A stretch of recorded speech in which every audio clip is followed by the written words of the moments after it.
인간은 사회적인 존재입니다. 이 말은 우리 인간은 함께 살아야 된다는 거예요. 인간은 홀로 살 수 없습니다. 그래서 사람들은 끊임없이 무리를 이루는 겁니다.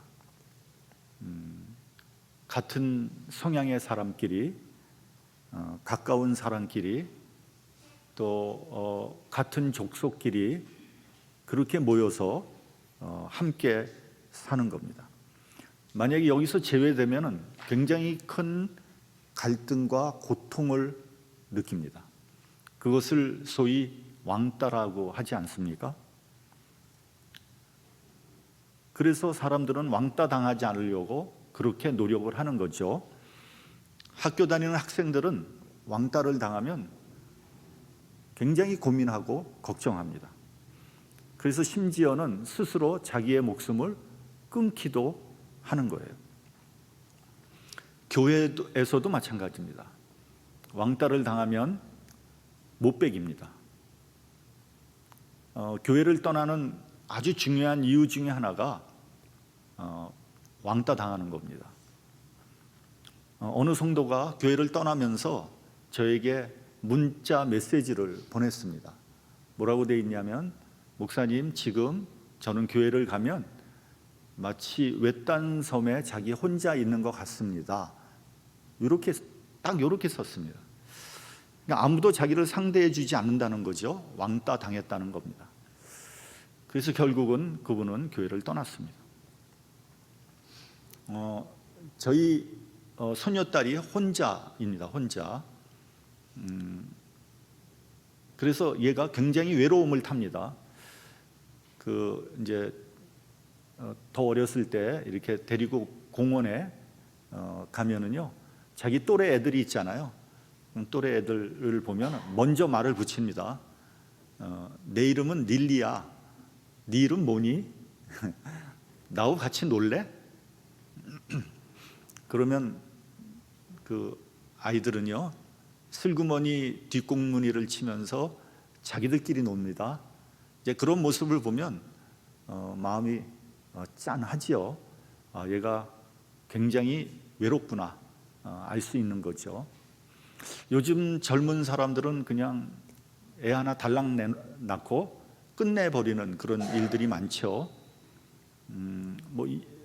이해가 되는 얘기예요. 왜 그러냐면 둘 다 나가서 또 열심히 일을 해야 되니까 애기 돌볼 틈이 없잖아요. 이해는 되는데 우리가 그 아이의 입장에서 한번 생각을 해봐야 됩니다. 아이들이 혼자서 자라면 얼마나 외롭겠어요. 둘이면은 서로 의지하면서 살아갈 수 있잖아요. 제 처가 무남동녀 혈혈단신입니다.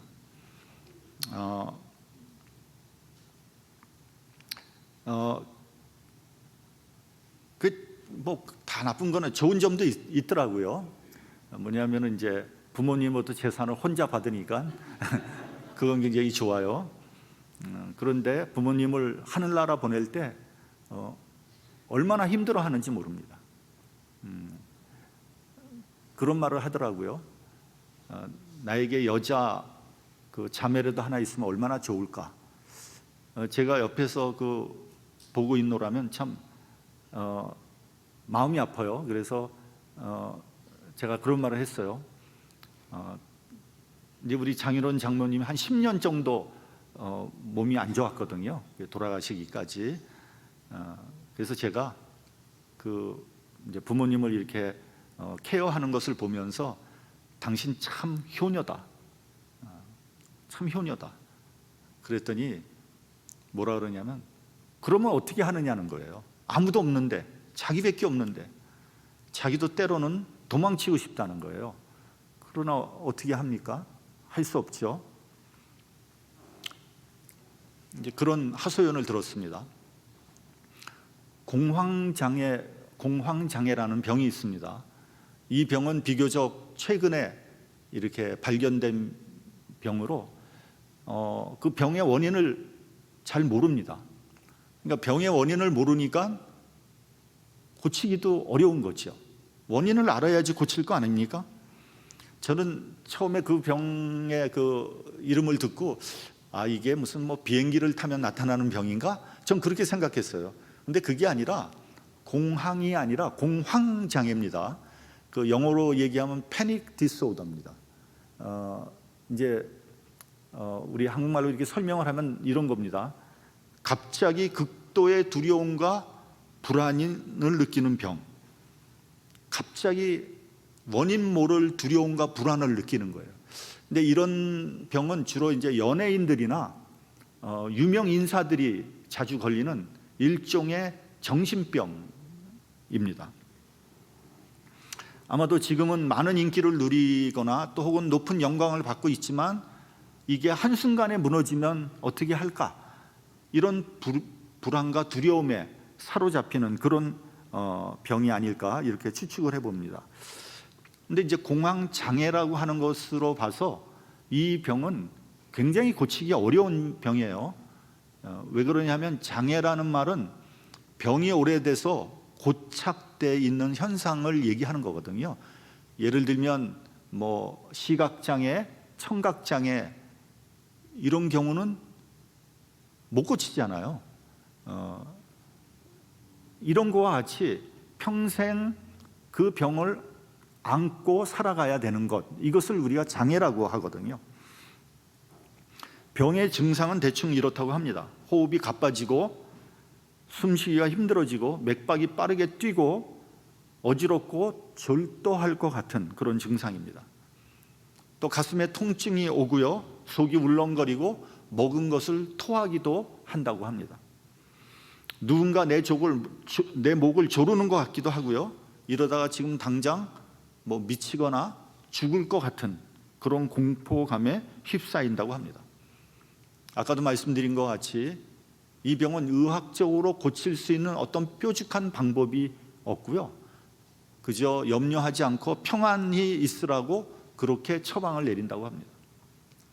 그래서 정말 내가 평안을 되찾으면 그 병이 씻은 듯이 사라져버리는, 그래서 말짱한 사람인 것처럼 되기도 한다는 거예요. 저는 개인적으로 이러한 증상의 해답은 하나님을 믿는 거라고 생각합니다. 공황장애는요, 인간이 하나님을 떠나서 스스로 자유로워지려고 할 때, 혹은 스스로 높아지려고 할 때 나타나는 현상이라고 생각합니다. 그러니까 내 지식, 내 능력, 내 재산, 내 인기를 의지하는 거죠. 자기 나름대로 쌓아온 것들을 믿고 살아가고 있는 거죠. 그런 것들이 나의 우상이 된 겁니다. 그런 것들을 하나님과 같이 섬기는 거예요. 그러다가 자기 스스로 우상이 된 거예요. 내가 하나님이 되는 거예요. 그래서 한껏 높아지고 우쭐대는 거죠. 그러다가 어느 한순간 이 모든 것이 무너지면 어떡할까?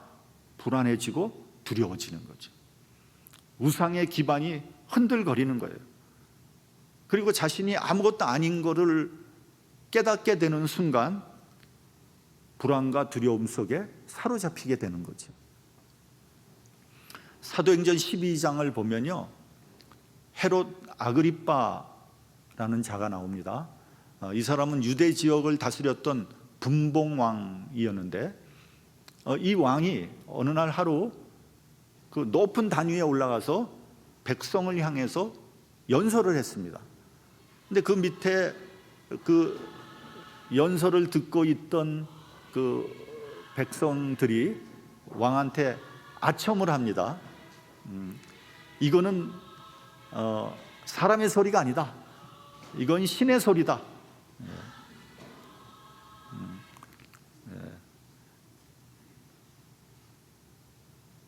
그렇게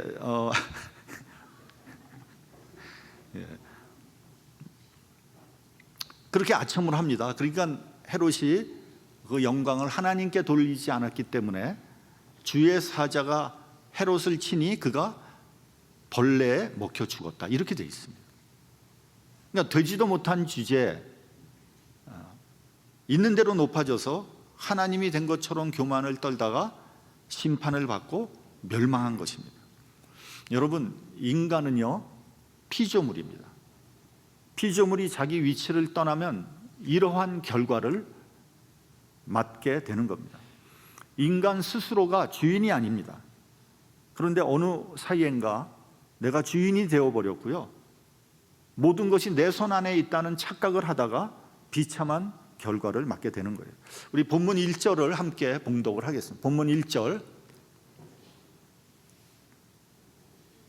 자, 시작. 야곱아, 너를 창조하신 여호와께서 이제 말씀하시느니라. 이스라엘아, 너를 조성하신 자가 이제 말씀하시느니라. 너는 두려워 말라. 내가 너를 구속하였고 내가 너를 지명하여 불렀나니 너는 내 것이라. 본문에서 너는 내 것이라고 했습니다. You are mine. 너를 조성하신 자가 말씀한다고 했습니다. 너는 두려워 말라. 여러분, 하나님을 떠난 자의 특징이 두려워한다는 거예요. 믿음을 잃어버리면요, 제일 먼저 나타나는 현상이 두려워하는 겁니다. 여러분, 성경에서 제일 많이 나오는 귀절이 뭐냐 하면 두려워 말랍니다. 모세의 뒤를 이어서 이스라엘의 지도자가 된 여호수아에게 하나님께서 이렇게 말씀하십니다. 마음을 강하게 하고 담대히 하라. 두려워 말고 놀라지 말라. 네가 어디로 가든지 네 하나님 여호와가 너와 함께 하느니라. 그러니까 이 말은요, 여호수아는 두려웠습니다. 왜냐하면 모세가 누굽니까? 모세는 그 당시 최강의 나라, 최강대국 애굽의 왕 바로와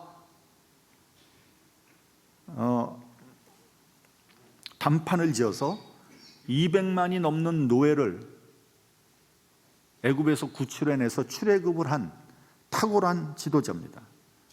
10가지 기적을 베풀었고요, 홍해를 가르고 맨 땅과 같이 건넜습니다. 그러한 민족의 영웅 모세의 뒤를 이어서 이들을 이끌고 가나안 땅으로 가야 하는 여호수아의 마음은 어땠을까요? 아마 앞이 캄캄했을 겁니다. 두려울 수밖에 없었습니다. 사실은 여호수아의 개인적인 리더십으로는 불가능한 일이죠. 그러나 하나님께서 함께 하신다고 했습니다. 여호수아가 하는 것이 아닙니다. 하나님께서 직접 하실 겁니다. 그러니까 이제는 더 이상 두려워하지 말라는 겁니다. 하나님께서 가라고 그러면 가면 되는 거고요, 서라고 하면 서면 되는 거예요. 하나님께서 직접 하실 것이고요, 나는 도구로서 쓰임을 받으면 되는 거예요. 여러분도 하나님의 도구가 되십시오. 능력도 없으면서 잘난 척 하다가 앞서 나가다가 그래서 문제가 일어나는 거거든요. 앞으로 전개될 일이 두렵습니까? 내가 감당하기 힘듭니까? 하나님을 의지하십시오. 하나님의 도구가 되어 보십시오. 그러면 두려움이 아니라 평안이 임하게 될 것입니다. 저는 처음에 제가 개척 목회를 시작하면서 한동안 두려움에 사로잡혔습니다. 사실 저는 개척 목회 시작하기 전에 내가 하면 잘할 거라는 생각을 했거든요. 나는 잘할 수 있어. 근데 특별한 비결이 있는 건 아니고요, 뭔가 모르게 잘할 수 있다는 자신감이 생기는 거 있지 않습니까? 하기야 개척 목회를 하는 모든 목사님이 그 자신감 하나로 하는 거거든요. 다른 목사님들이 하는 것을 보면 뭐 저렇게 헤매고 있나, 답답하다, 내가 하면 훨씬 더 잘할 수 있을 텐데, 자신감이 막 뿜어져 나오는 거죠. 근데 막상 시작해 보니까 그게 아니었어요. 모든 것이 너무나 힘들었어요. 예를 들면 설교를 한 편 만드는데도요, 무려 20시간이 걸리는 거예요. 잘 쓰려고 하니까 쓰고 지우고 쓰고 지우고 이러다 보니까 20시간이 걸리는 거예요. 그러고 나서 다 만든 걸 보고 이 정도면 은혜 받겠지? 아마 어떤 사람은 정말 쓰러질지도 몰라, 너무 은혜 받아서. 그러고 이제 올라가서 설교를 하는데요, 반응이 없는 거예요. 은혜를 받기는커녕 반응이 없어요. 그리고 몇 사람 되지도 않는데 거기에 심지어는 조는 사람도 있는 거예요.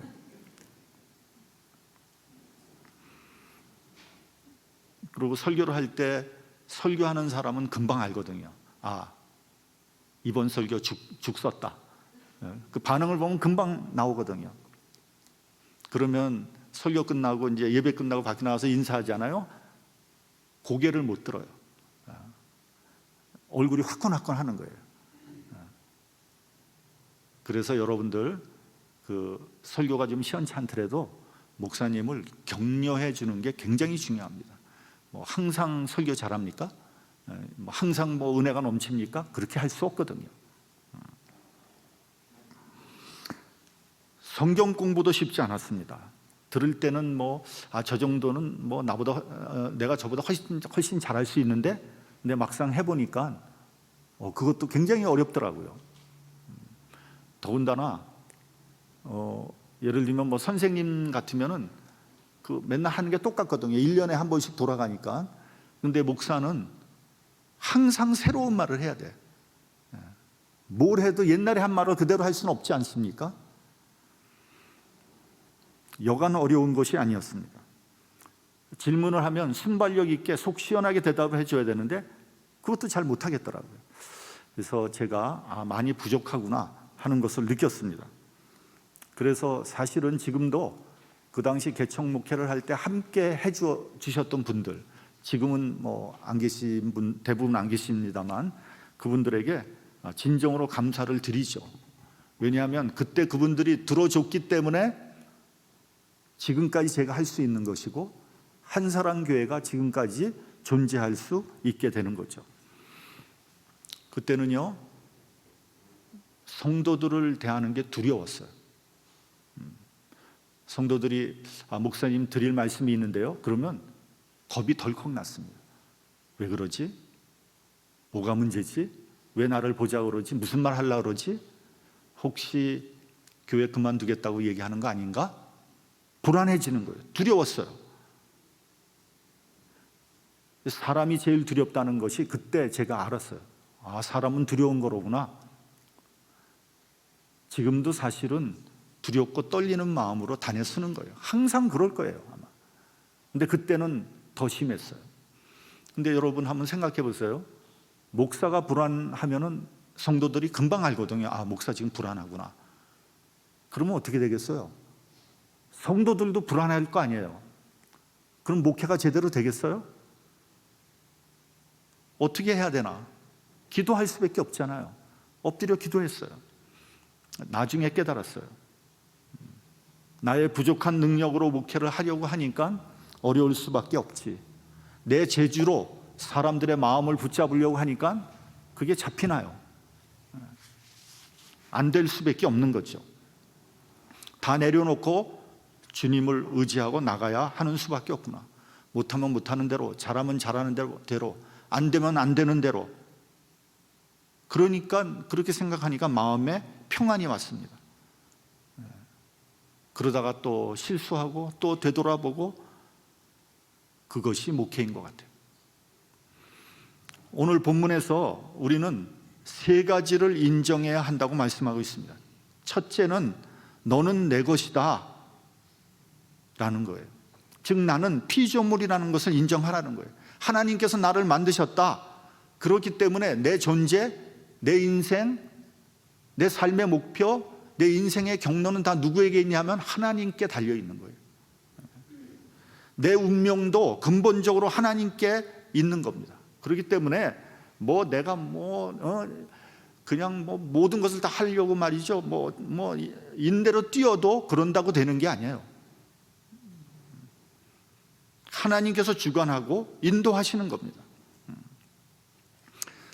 가끔 보면요, 예수 믿는 사람들 중에 점쟁이를 찾아가는 사람들이 있습니다. 바보 같은 짓이에요.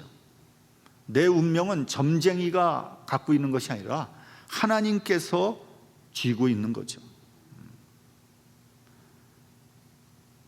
사울이 그랬지 않습니까? 블레셋과의 전쟁에서 어떻게 될지 모르니까, 불안하니까 하나님 앞에 엎드려 기도했습니다. 하나님 알려주세요. 근데 하나님께서 응답하지 않았어요. 그러니까 사울이 답답하니까 누굴 찾아갑니까? 신접한 여인을 찾아가요. 어리석은 자죠. 그래서 저주를 받아서 전쟁 중에 죽고 말았습니다.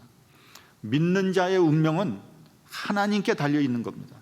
하나님께서 죽으라면 죽는 것이고요, 살려면 사는 거예요. 내 마음대로 할 수 있는 것이 없습니다. 에스더가 죽으면 죽으리라 하나님께 온전히 맡기고 담대하게 왕 앞에 나가지 않았습니까? 그렇게 했더니 전세가 대역전을 하게 되었습니다. 죽음을 앞두었던 모르드게와 모든 유대인들은 살아났고요, 그들을 죽이려고 했던 하만은 장대에 높이 달리게 됐습니다. 여러분, 옛날에 로마 시대 때요, 전쟁에서 승리를 하면 개선식을 했다고 합니다.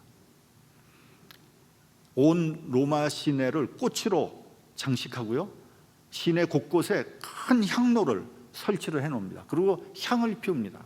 그러면 로마 시내 전체가 향이 자욱하게, 향연이 일어나고요, 향 냄새가 자욱하게 퍼지는 거예요. 그러면 개선을 한 장군은요, 화려한 갑옷을 입고 붉은 망토를 두르고요, 흰 말이 끄는 마차에 높이 서서 시민들의 환영을 받는 거예요. 그리고 그 뒤에는 군사들이 열을 따라서 쫙 따라갑니다. 그리고 그 뒤를 가면 전쟁 포로들이 쇠사슬에 묶여가지고 끌려가는 거예요. 사람들은 막 환호를 합니다. 그러면 이 장군은요, 최고의 대우를 받는 거예요. 영웅이 되는 겁니다. 마치 자기가 신이 된 듯한 그런 느낌을 받는다는 거예요. 내가 최고다. 근데 그 마차 옆에 노예가 한 사람 탄다는 거예요. 그 노예가 그 옆에서 계속해서 메멘토 모리라는 말을 외쳤다고 합니다. 메멘토 모리, 무슨 뜻인지 아십니까? 죽음을 기억하라는 거예요. 지금은 네가 영웅 대접을 받고 지금은 가장 높아졌지만 너도 언젠가는 죽는 한 보잘것없는 인간에 불과하다는 것을 알려주는 거예요. 여러분, 우리는 하나님의 피조물이라는 것을 기억해야 합니다. 두 번째는 내가 너를 지명하여 불렀다고 했습니다. 하나님께서 나를 콕 지명해서 부르셨다는 거예요. 개인적으로 부르신 거예요. 뭐 전체적으로 모든 사람을 한꺼번에 부른다는 게 아니에요. 그 중에서 하필 나를 콕 찍어서 부르신 거예요. 하나님께서 아브라함을 부르시고 이삭과 야곱을 부르셨어요. 모세를 부르시고 사무엘을 부르셨습니다. 개인적으로 부르셨어요. 그 이름을 부르셨어요. 시내산 떨기나무 가운데서 하나님께서 모세를 부르셨습니다. 모세야, 모세야. 모세가 대답합니다. 내가 여기 있나이다. 이름을 부르셨어요. 어린 사무엘이 자려고 누웠는데 하나님께서 부르십니다. 사무엘아. 어린 사무엘은 제사장 엘리가 부르는 줄 알았어요. 그래서 자다가 벌떡 일어나서 엘리한테로 달려갑니다. 근데 제사장 엘리는 내가 너 부르지 않았어. 그런 일이 3번 거듭되지 않습니까? 제사장이 이렇게 말합니다. 하나님께서 너를 부르신 거다.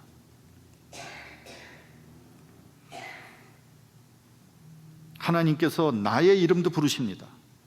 나의 이름을 기억하고 계신다는 것을 알아야 합니다. 이사야 선지자는요, 이사야서 49장 16절에 보면 이런 말을 이렇게 말씀하십니다. 내가 너를 내 손바닥에 새겼다. 저의 이름을 하나님께서 당신의 손바닥에 적으셨다는 거예요. 그리고 또 이렇게 말씀하십니다. 여인이 어찌 그 젖먹는 자식을 잊겠으며 자기 태에서 난 아들을 긍휼히 여기지 않겠느냐. 그들은 혹시 잊을지라도 나는 너를 잊지 아니할 것이라. 은혜로운 말씀이시죠. 여러분, 여인이 어찌 자기 배 아파서 난 젖먹이 아이를 잊겠습니까? 결코 잊을 수 없죠. 그러나 만에 하나 어머니가 혹시 잊을지라도 하나님은 너를 잊지 않겠다는 말씀이에요. 세 번째는 나는 네 하나님이요 네 구원자라고 했습니다. 우리 본문 3절을 같이 봉독하겠습니다. 본문 3절 시작. 대저 나는 여호와 네 하나님이요 이스라엘의 거룩한 자요 네 구원자임이라. 내가 애굽을 너의 속량물로 구스와 스바를 너의 대신으로 주었노라. 나는 네 하나님이요 네 구원자라고 했어요. 내가 너를 구속했다고 했습니다. 죄악과 사망에서 건져내셨습니다. 그분은 나의 하나님이고 구속의 하나님이에요. 내가 너희를 구원하기 위해서 대속물을 주었다고 말씀합니다. 이 말은 무슨 말이냐면 하나님께서 값을 치르셨다는 거예요. 애굽을 너의 속량물로 주었다고 했습니다. 여러분, 이스라엘의 노예가 출애굽을 하는 그때 실질적으로 애굽은 망한 거예요. 그 이후로 애굽은 한 번도 세계적인 강대국이 된 적이 없습니다. 유대인이 바벨론에서 풀려나면서 바벨론은 역사 속에서 사라져 버렸어요. 그 막강한 바벨론 제국이 어떻게 소리 없이 사라져 버렸는지, 무너져 버렸는지는 역사 속에서 미스터리입니다. 구원의 대속물이 된 겁니다. 여러분, 우리나라는 35년간 일제의 식민지로 지냈습니다.